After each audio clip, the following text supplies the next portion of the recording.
Hello students, आज हम करेंगे अकाउंटिंग स्टैंडर्ड्स का सेकंड लेक्चर। कल हमने बेसिक सीखे हैं अकाउंटिंग स्टैंडर्ड्स के कि क्या होते हैं, जनरली एक्सेप्टेड अकाउंटिंग प्रिंसिपल्स से कैसे अलग होते हैं, क्या कैरेक्टरिस्टिक्स होती हैं, क्या पर्पस होते हैं, एडवांटेजेस या यूटिलिटी क्या है।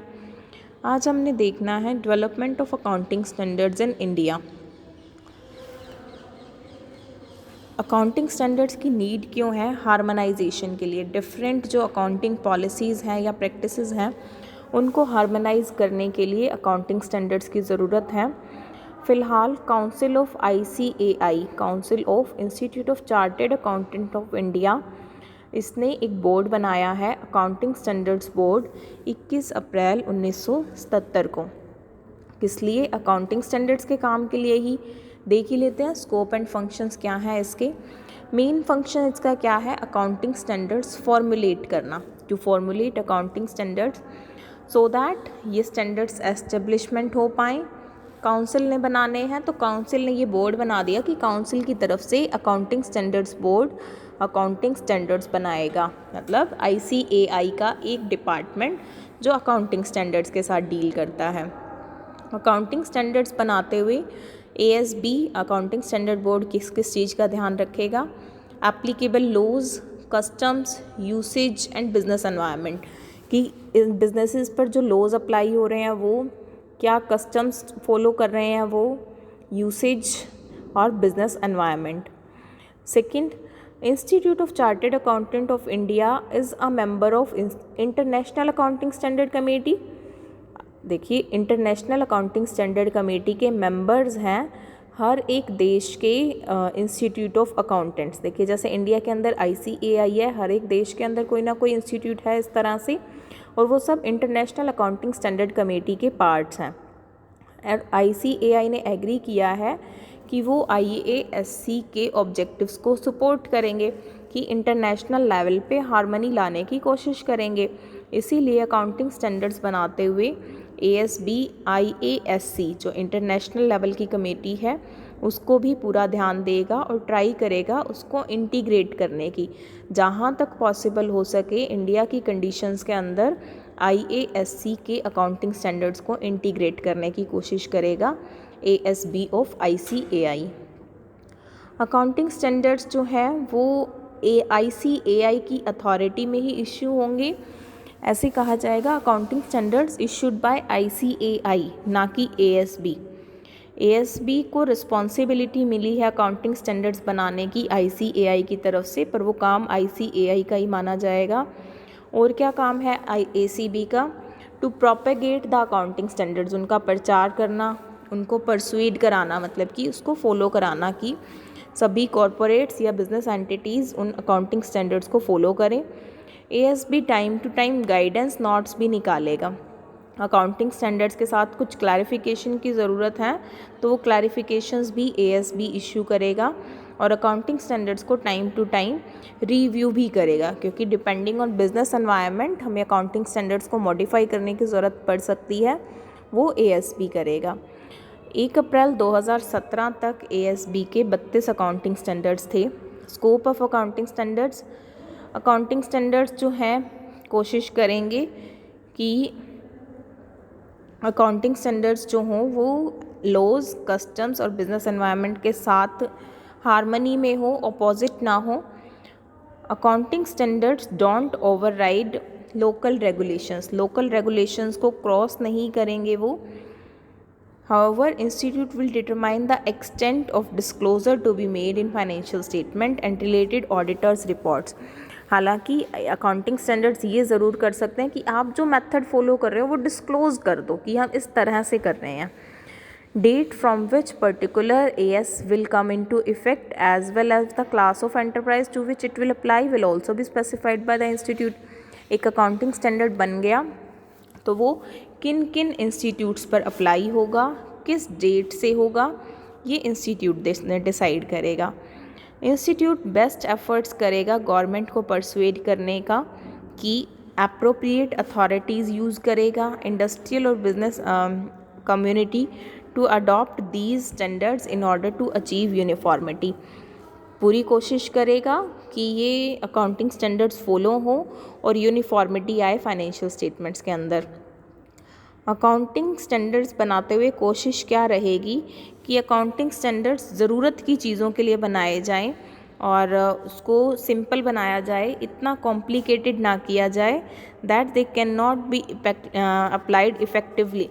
अगर सिंपल होगा तो वो इफ़ेक्टिवली नेशन वाइड बेसिस पे अप्लाई हो पाएगा, अगर इतना कॉम्प्लिकेट होगा तो वो नेशन वाइड बेसिस पे इम्प्लीमेंट नहीं कराया जा पाएगा। Procedure for issuing accounting standards in India, क्या प्रोसीजर फॉलो होता है? पहला, अकाउंटिंग स्टैंडर्ड बोर्ड डिटरमाइन करेगा कि किस एरिया के अंदर अकाउंटिंग स्टैंडर्ड बनाने की ज़रूरत है और एरिया सिलेक्ट करने के बाद पहले किस किस में काम करने की ज़रूरत है, प्रायोरिटी। अकाउंटिंग स्टैंडर्ड्स बनाते हुए एएसबी जो है वो उसको असिस्टेंस किसके मिलेगी? स्टडी ग्रुप्स की। Constituted to consider specific subjects, ASB ने सोच लिया टॉपिक नंबर 1 डेप्रिसिएशन पे बनाना है अकाउंटिंग स्टैंडर्ड, इन्वेंट्री पे बनाना है और असेट्स के ऊपर बनाना है। तो ये क्या करेंगे, 4 5 6 7 लोगों की ग्रुप बनाएंगे। ये ग्रुप एएसबी को हेल्प करेगा इन्वेंट्री के ऊपर अकाउंटिंग स्टैंडर्ड बनाने में, ये ग्रुप हेल्प करेगा अपना डेप्रिसिएशन के ऊपर अकाउंटिंग स्टैंडर्ड बनाने में। तो accounting standard board will be assisted by study groups और वो स्टडी ग्रुप्स स्पेसिफिक सब्जेक्ट्स को स्टडी करने के लिए, कंसीडर करने के लिए बनाए जाएंगे। स्टडी ग्रुप्स बनाते हुए ध्यान दिया जाएगा वाइड पार्टिसिपेशन ऑफ मेंबर्स, कि ज़्यादा से ज़्यादा मेंबर्स हों, डिफरेंट एरियाज से हों, ताकि एक ज़्यादा नॉलेज के साथ में अकाउंटिंग स्टैंडर्ड्स बनाए जा सकें। ASB will also hold a dialogue with representatives of government। hold a dialogue का मतलब है will meet with या continuously बात करता रहेगा गवर्नमेंट के रिप्रेजेंटेटिव से, पब्लिक सेक्टर अंडरटेकिंग से, इंडस्ट्रीज से, अदर ऑर्गेनाइजेशन से, फॉर ascertaining their व्यूज़, जो भी हो, क्योंकि इसको इम्प्लीमेंट भी कराना है, सिर्फ बना के नहीं रख देना। On the basis of work of study groups and dialogue with above persons, एक ड्राफ्ट बना लेते हैं अकाउंटिंग स्टैंडर्ड्स का and issued for comments by members of institute and the public at large. तो स्टडी ग्रुप्स ने जो अपने views दिए, जो गवर्नमेंट रिप्रेजेंटेटिव्स ने या इंडस्ट्री वालों ने जो अपने व्यूज़ दिए, इन सब के बेसिस से अकाउंटिंग स्टैंडर्ड का एक ड्राफ्ट बना लेते हैं और वो इश्यू कर देते हैं ताकि उस पर इंस्टीट्यूट के बाकी मेंबर्स या जनरल पब्लिक अपने कमेंट्स दे सकें। Draft will include the following, क्या क्या होगा ड्राफ्ट के अंदर? Basic concept, basic accounting principles, definitions, manners, जिस तरीके से ये अप्लाई होगा, इसकी प्रेजेंटेशन कैसे होगी, डिस्क्लोज़र क्या क्या करना होगा इसके लिए, किन एंटरप्राइजेस पे ये अप्लाई होगा, class of enterprises to which AS will apply, date from which AS shall be effective. तो अकाउंटिंग स्टैंडर्ड ड्राफ्ट के अंदर ये सारी चीज़ें होंगी और इसके ऊपर कमेंट्स कौन देंगे? इंस्टीट्यूट के मेंबर्स और जनरल पब्लिक। ये सारे कमेंट्स देखने के बाद में ASB फाइनलाइज करेगा AS को, मतलब अकाउंटिंग स्टैंडर्ड को फाइनल करेगा और ICAI काउंसिल को सबमिट कर देगा। काउंसिल फाइनल ड्राफ्ट को कंसीडर करेगी for and if found necessary modify the same, अगर कोई ज़रूरत लगेगी तो उसको मॉडिफाई करेगी। Accounting standard will then be issued under the authority of council. तो इस सारे प्रोसीजर से गुजरने के बाद में अकाउंटिंग स्टैंडर्ड ICAI इशू कर देगा। Accounting standard specified by ICAI, आज तक कौन से अकाउंटिंग स्टैंडर्ड स्पेसिफाई किए हैं ICAI ने?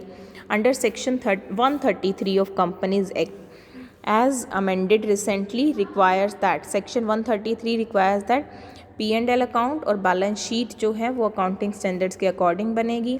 इसके लिए accounting standards means standards of accounting recommended by ICAI for preparation of final accounts. तो अकाउंटिंग स्टैंडर्ड्स क्या हो गए? स्टैंडर्ड्स जो ICAI ने दिए हैं फाइनल अकाउंट्स बनाने के लिए या अकाउंटिंग के लिए। 32 थे which are mandatory for companies, all of which are mandatory, ये कंपल्सरी अकाउंटिंग स्टैंडर्ड्स की बात कर रहे हैं। AS1 for disclosure of accounting policies, 2 for valuation of inventories, 3 for cash flow statement, 4 for contingencies and events occurring after the balance sheet date, 5 for net profit और loss for the period prior period items and changes in accounting policies, AS6 for depreciation accounting, AS7 for accounting for construction contracts, AS8 withdraw हो चुका है और AS26 के साथ मर्ज हो चुका है। AS26 है इंटेंजिबल असेट्स के लिए। AS9 revenue recognition, AS10 accounting for fixed assets, AS11 accounting for effect of changes in foreign exchange rates, AS12 accounting for government grants, AS13 accounting for investments, AS14 accounting for amalgamations, AS15 treatment of employee benefit scheme in financial statement of employers, AS16 on borrowed costs, 17 on segment reporting, 18 on related party disclosures, 19 on leases, 20 on EPS, 21 on consolidated financial statements, 22 on accounting for taxes on income, 23 on accounting for investments in association in consolidated financial statements, 24 for discontinued operations, 25 for interim financial reporting, 27 for financial reporting of interests in joint ventures, 28 for impairment of assets, 29 for provisions, contingent liabilities and contingent assets, 30 for financial instruments recognition and measurement, 31 for financial instruments presentation, 32 for financial instruments disclosures। ये I think थोड़ा सा पुराना substance है। AS6 जो है अब withdraw हो चुका है।